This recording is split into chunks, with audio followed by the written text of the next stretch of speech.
Who was the fastest? Who won the most? Those are the questions people like to ask.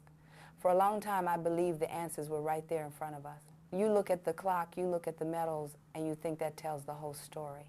It feels simple when you say it out loud. It feels certain. But the Olympics has a way of taking that certainty and quietly breaking it apart. Because when you step onto that track, none of those numbers run with you. What you feel instead is something harder to explain.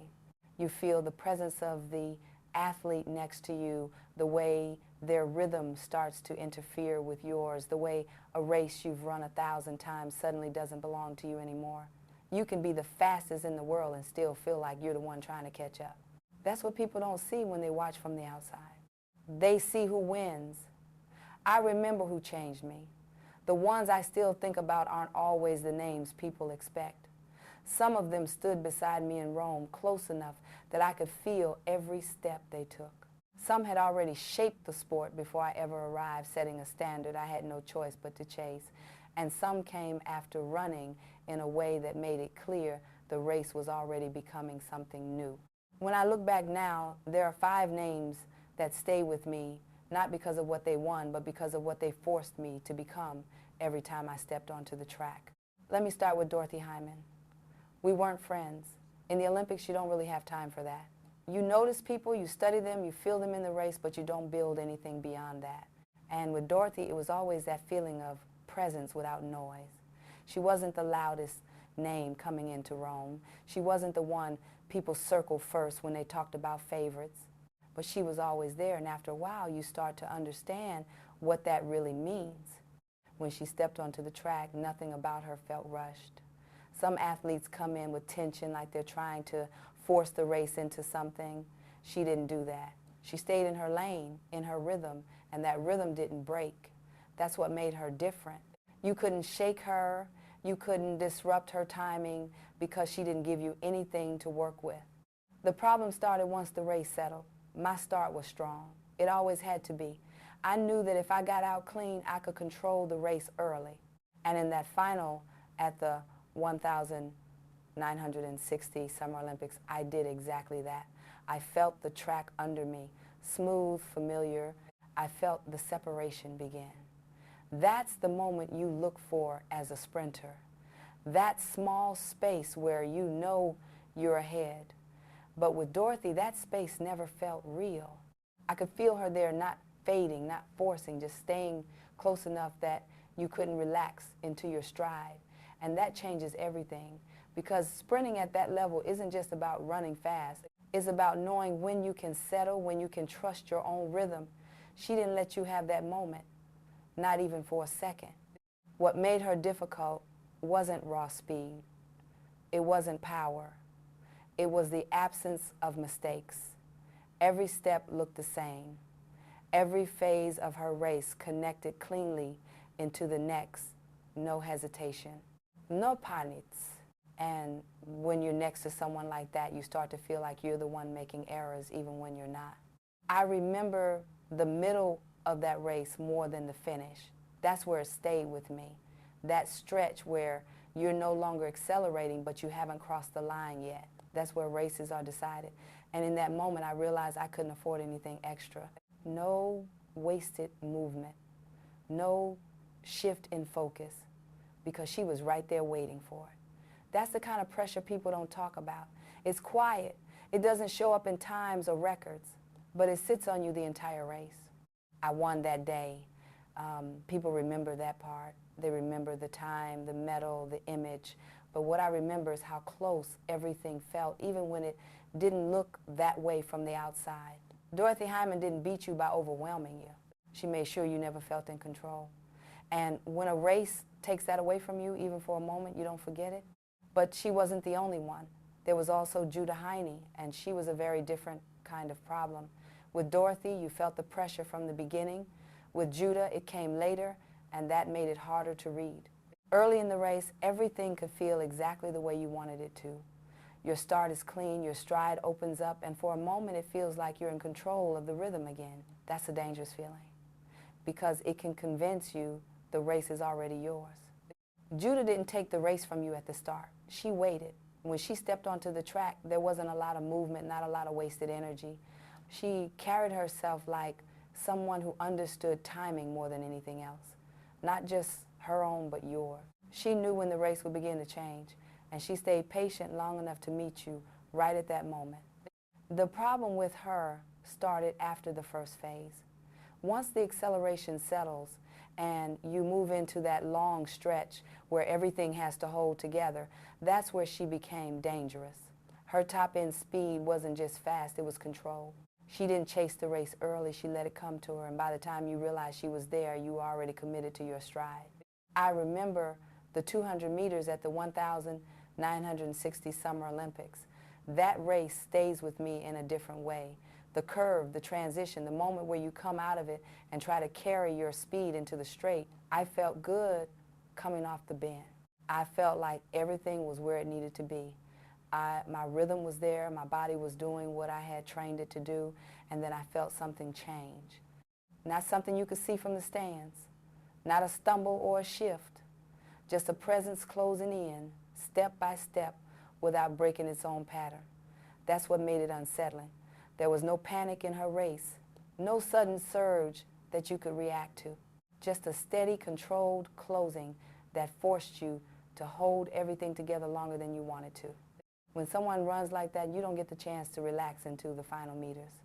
You stay tight, you stay aware, and that awareness costs you something. It takes energy, it takes focus, and it pulls you away from the feeling you rely on when you run your best. What made Judah Heiny difficult wasn't just how fast she was, it was when she chose to use it. She didn't start the race, she finished it. And when you run against someone like that, you learn very quickly that a lead doesn't mean anything until you've crossed the line. That wasn't the hardest part. Before I ever stepped onto an Olympic track, there was already a name people measured everything against: Betty Cuthbert. You didn't have to race her to feel her. You heard about her in the way coaches talked about sprinting and the way races were described and the way expectations were set before you even knew what they meant. We never shared the same final in my Olympic peak, but that didn't change the distance she created, because some athletes don't just win races, they shape what a race is supposed to look like. And by the time I arrived, that shape was already there. When I watched what she had done at the 1,956 Summer Olympics, it wasn't just about the medals. It was the way she ran, strong, direct, no hesitation in her stride. There was a kind of power in it that didn't ask questions. It told you what the race was going to be, and then it followed through. That matters more than people realize. Because when you grow into a sport that already has a standard like that, you don't start from nothing. You start from comparison. Every time you step onto the track, whether you say it out loud or not, you're being measured against something that came before you. Not just times, but presence, control, authority over the race. What made her difficult for me wasn't something I felt in a single moment. It was something that stayed with me over time. The way she accelerated out of the blocks, the way her stride held power without breaking rhythm, the way she carried speed without looking like she was chasing it. Those are things you study even from a distance. And when you study them long enough, they begin to change how you see your own race. I remember thinking about that kind of running, not in one specific race, but in the way I prepared, the way I approached my own starts, the way I tried to hold form when everything in your body wants to tighten. Because once you've seen a level like that, you can't pretend it doesn't exist. And that's where the pressure comes from. Not from the person next to you, from the idea that somewhere, at some point, someone has already done it cleaner, stronger, more completely than you have. Betty Cuthbert didn't have to be in my lane to affect my race. She had already changed it years before I arrived. And once a standard like that is set, you don't run away from it. You spend your entire career trying to reach it. And then came the moment I didn't expect. Not someone ahead of me, not someone I had to chase, but someone who came after and still managed to change the way I understood the race. Wyomia Tyus. We share something important. The same country, the same system, the same kind of expectations that come with wearing that uniform on an Olympic track. But that didn't make it easier to watch what she became. In some ways, it made it clearer, Because when someone follows you, you assume you understand where they're going. And with Wyomia, that assumption didn't last very long. There was a calmness to her that stood out immediately, not the kind that comes from being cautious, but the kind that comes from knowing exactly what your race is supposed to be. She didn't rush the start. She didn't overreach in the middle. Everything connected. Every phase of her sprint felt deliberate, like nothing was wasted. That's harder than it sounds. The problem started with her first few steps. Her start wasn't just quick, it was clean. No hesitation, no extra movement, no searching for balance. She found her rhythm almost immediately, and once she had it, she didn't let go of it. That's where the race begins to shift, because when someone gets to that point faster than you do, you're already reacting, and reacting is not where you want to be in a sprint. I remember watching her at the 1,964 Summer Olympics, seeing how she carried herself through the rounds and into the final. There was no visible strain, no moment where it looked like she had to fight for control. It was already there. And when the race opened up, she didn't change anything. She trusted what she had built. That's what made her dangerous. Not unpredictability, not pressure from behind, control. When someone runs like that, you can't force them into your kind of race.